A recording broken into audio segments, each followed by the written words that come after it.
Welcome to a Procure Tribe presentation. My name is Tony Davey and I'm delighted to be your host as we go through our second chapter of this strategic sourcing series, Researching the Supply Market. Before proceeding, let's just recap on Chapter 1, where we discussed carrying out a spend analysis to help us understand what is being purchased, from which suppliers, and identifying who within our business is doing the buying. Knowing who the incumbent suppliers are is key to carrying out supply market research, because we are likely to focus on these suppliers first, and then expand our research to include others with whom we do not currently have a relationship. The term supply market is used to describe a marketplace where groups of suppliers are able to provide similar types of products and/or services. The supply market normally aligns to the spend categorization assigned as a part of the spend analysis. Let's use the spend category for tires as an example to demonstrate this. Tires can be broken down into subcategories of passenger cars, light commercial, heavy commercial, off-road, and two-wheeler. So with this example, we find a mix of potential suppliers, with some able to service all 5 requirements, one specialist provider, and others who can supply multiple subcategories. As part of our research, we are seeking to understand the characteristics of the market and compare participating suppliers, so as better to inform our overall sourcing strategy. This takes us to our current presentation, where we will expand on why it is important to carry out supply market research and then showcase a typical process. The primary reason for carrying out supply market research is to be able to identify the best suppliers with whom our business could partner with for the provision of goods and/or services. There are 3 components to this research. I'll quickly introduce these, and later on in the presentation we'll go through each of them in a little more detail as we cover off on the process of supply market research. The first component relates to the macro view, understanding of the supply market dynamics, and is best depicted using Michael Porter's 5 forces framework. Here we are interested in not only understanding the current market environment, but also trying to establish a point of view around what the future may look like. This is key to entering into supply agreements that will continue to be reliable into the future.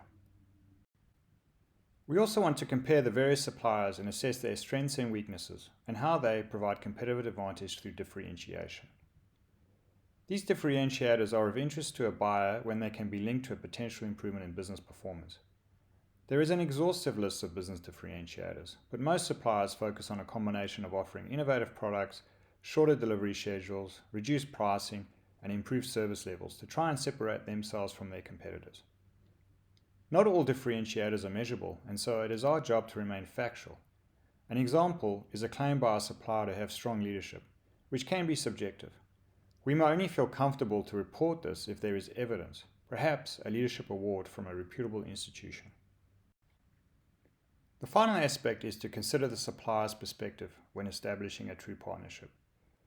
When setting up a partnership, you will need to consider what it is about your account, your business, that is of value to potential suppliers. Having experience in a sales environment, I can testify to working through a list of potential customers and ranking them against a range of criteria that was important to our business, and then deciding where to invest our sales and delivery effort. Using a simple bubble graph showing the value of the account, the margin, and the gross revenue quickly highlights those customers who are preferred. Preferred customers get a platinum service. This is a reality in business, and as procurement professionals, and where appropriate, we should position our business in that preferred customer box so that we can benefit from the best a supplier can offer. Now that we have a high-level view of supply market research, I'm going to cover each component in more detail. Let's have a look at market insights and the macroeconomic view of the marketplace. When carrying out market research, we need to use reliable sources of information to ensure that our insights are accurate. Conducting a Google search is a fantastic way to get started, and what you'll find is a range of free publications that one can use. Examples include newspaper articles, company financial statements, some university publications, and government statistics. Larger companies often have paid subscriptions to professional market research institutions who conduct and publish the results of their research. These include IBISWorld, Gartner, and Forrester. We begin with the basics when researching the supply market. First, quantify the size of the market, taking into account the following consideration. it is important to define the supply market. Let's illustrate this by referring to our tyre category example from earlier in the presentation. We started broad at the tyre macro category level, and after some early research uncovered that the category can be broken down into subcategories. This helps us to narrow down the specific categories we are interested in. For the sake of this exercise, we are interested in both passenger cars and light commercial vehicle tyres. A further consideration is geographical relevance. Are we looking globally, nationally, or regionally? As an example, let's say our business operations are in Australia and we have no intentions of importing tyres. If our Australian-based company has no intention of importing tyres, then there is little need to research global markets. However, if you have the time, learning about other markets may actually help provide insights around where the Australian market is heading, which will be useful for some longer-term planning. Now that we have defined the supply market, we can begin to collect some basic high-level market information. Let's begin with the size of the total market and the breakdown by subcategory. The tyre market in Australia is estimated to be 5 billion per year, with passenger car and light commercial tyres totaling 65% of the total market at 3.75 billion per year.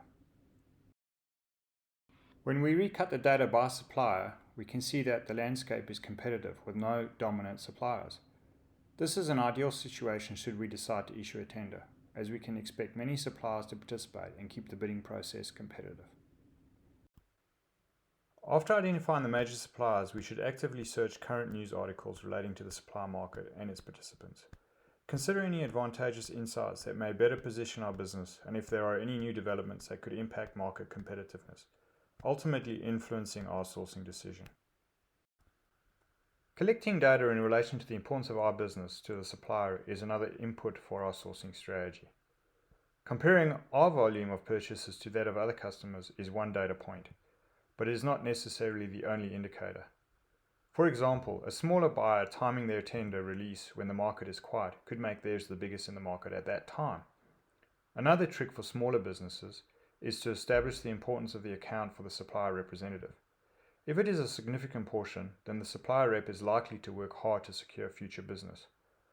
Other considerations include the value of your brand, the ease of working with your business, i.e. less cost, and the opportunity for account growth. So far, we have completed some high-level research to understand the size of the supply market, define the major participants, suppliers and customers, got a perspective on how suppliers value our business, and reviewed general news headlines impacting the industry. This information is all very useful in developing our sourcing strategy. We also recommend that professionals make use of Porter's 5 Forces framework to analyze the industry's competitiveness and likely profitability. Michael Porter first published this framework in 1979, and it has become one of the most recognized business strategy tools. When we explore the framework in a little more detail, it will become clearer as to the value it brings to developing a sourcing strategy. The first force to consider is the market power that the supplier has. This power increases the more unique their offering is, and/or in situations where demand exceeds supply. In these situations, you would expect that the margins for the supplier would be very healthy, and more likely you will be forced to sign up on their terms and conditions. Next, we want to consider the threat of new entries to the market. This is about the potential of new suppliers establishing themselves in the market. Warren Buffett refers to this as an economic moat. If a business has an economic moat, it will have a distinct advantage as a company because it is very difficult for other businesses to enter the market and compete, ultimately limiting the buyer's choice. Examples for economic moats include high initial capital investments, patents, brand identity, which all can create barriers to entry for potential competitors. Low barriers to entry can make the industry very competitive, but also very fickle in that the companies don't often survive unless they are aggressively evolving. The third force considers the power of the buyer and is influenced by volumes purchased, branding and reputation, to mention just a few factors. The threat of substitution is the fourth force, and this relates to a buyer's power increasing when there are alternative products to purchase. A good example of this is the Uber effect on the taxi industry. The final force, market competitiveness, refers to the number of suppliers competing in the market. Many suppliers mean more options for buyers and a stronger likelihood of fierce competition to win business. Armed with a better understanding of Porter's 5 forces, we can now consider a few scenarios and how they impact the sourcing strategy. In this scenario, the buyer is king and has a significant amount of power. The supply market is simple with low barriers to entry, new products are regularly being released, and there are many suppliers to choose from. In this situation, we suggest maintaining flexibility by considering a sourcing approach that includes frequent market scans, utilizing short-term agreements, and purchasing smaller volumes to minimize inventory holdings.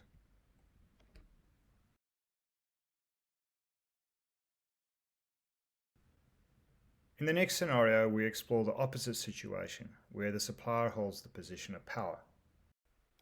There is unlikely to be a competitive bid process in a scenario like this. We'd recommend an approach that includes strong relationship management, joint planning and sharing of data, and co-development innovations where practical.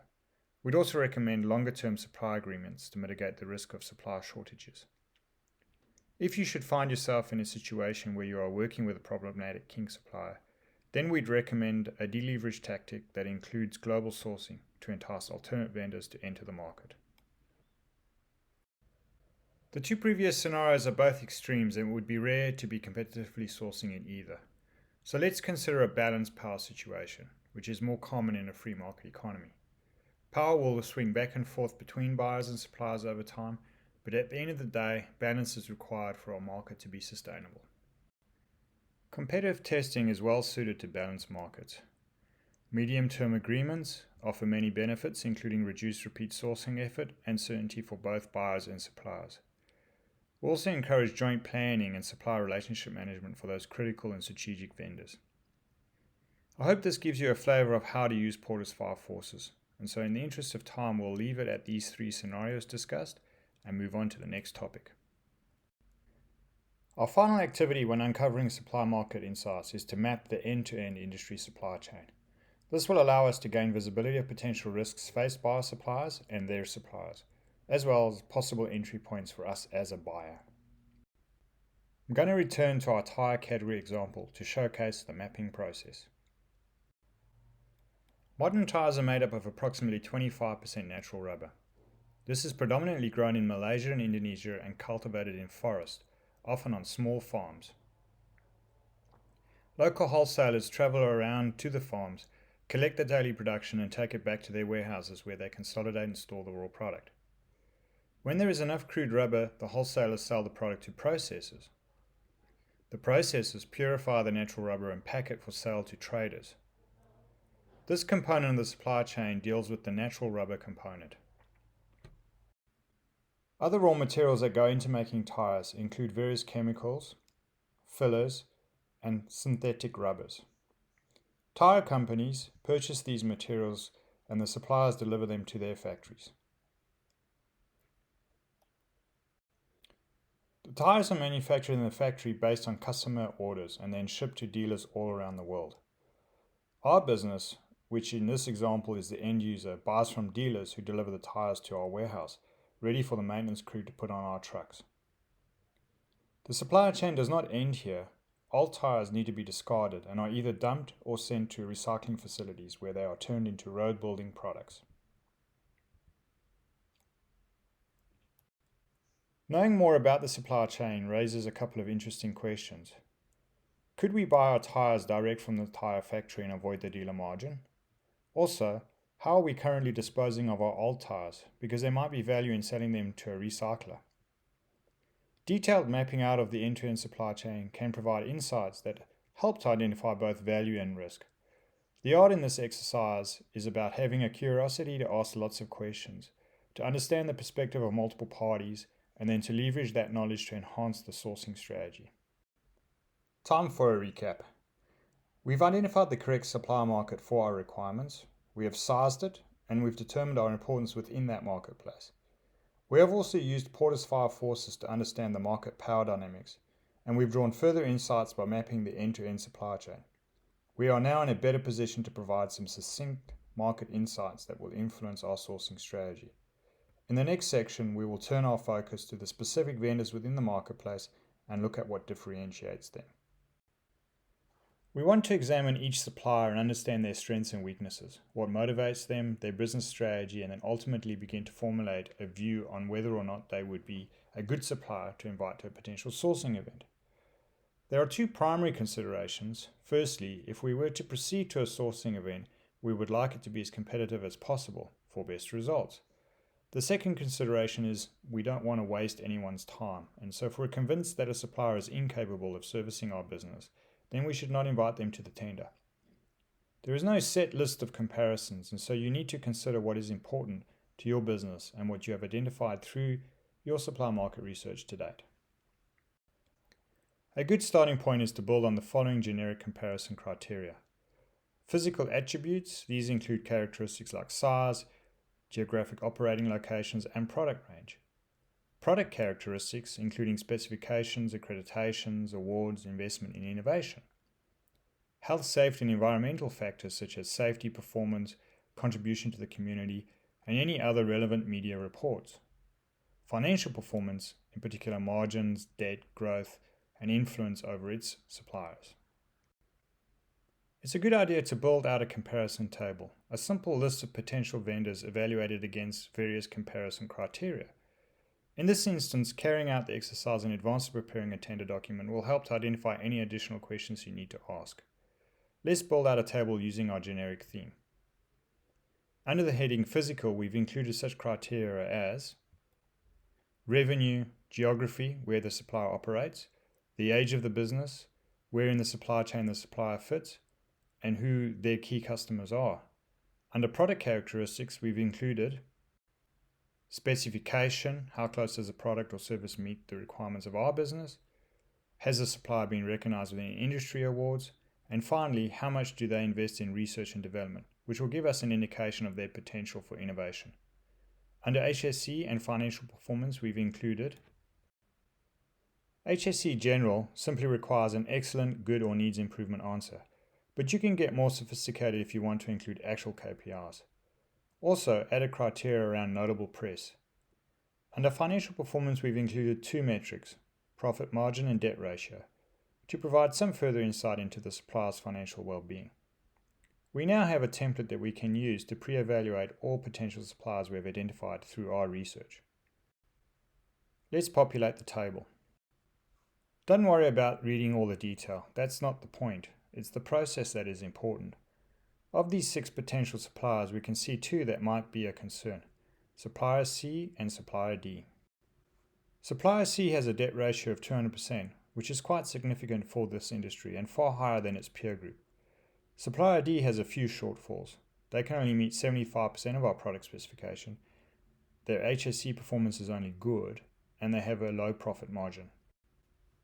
Given there are only 6 vendors in this market and we want to keep the process competitive, we can deduce that there is nothing so significant as to prevent us from inviting all suppliers to the tender.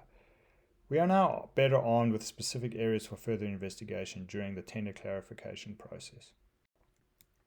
This brings us to the conclusion of our differentiators component. In summary, it's important to complete the supplier comparison in advance of determining the sourcing approach, so that there is some rigor around which suppliers are invited and those who will not be. Just a tip, be ready to explain to a disgruntled supplier or your senior leadership the process and the logic used to determine the tender invitees. Lastly, we're going to take a look at the final aspect of supply market research, the value opportunities. Conducting supply market research in isolation from behind a computer will not result in a complete assessment. It is strongly advised that you get out and go visit current and potential suppliers. Go see the other side, understand what the value opportunities are for the suppliers. In this section, we propose a few activities to help expand our knowledge of what value means to our suppliers. Have a coffee with your supplier representatives. Build rapport, ask questions, take notes on their ambitions and concerns. Visit their business to observe their operations. Think about what it is as a customer that you can do to help them be more efficient. Meet with those who you don't currently do business with. These potential suppliers are often eager for your new business and are willing to provide valuable insights. Industry bodies can be useful from a perspective of providing sector-wide insights. Use the information gathered through this process to structure your approach to sourcing and contracting, to encourage suppliers to put forward the best offers they can. There are lots of ways to add value for your suppliers, but here are a few ideas for consideration.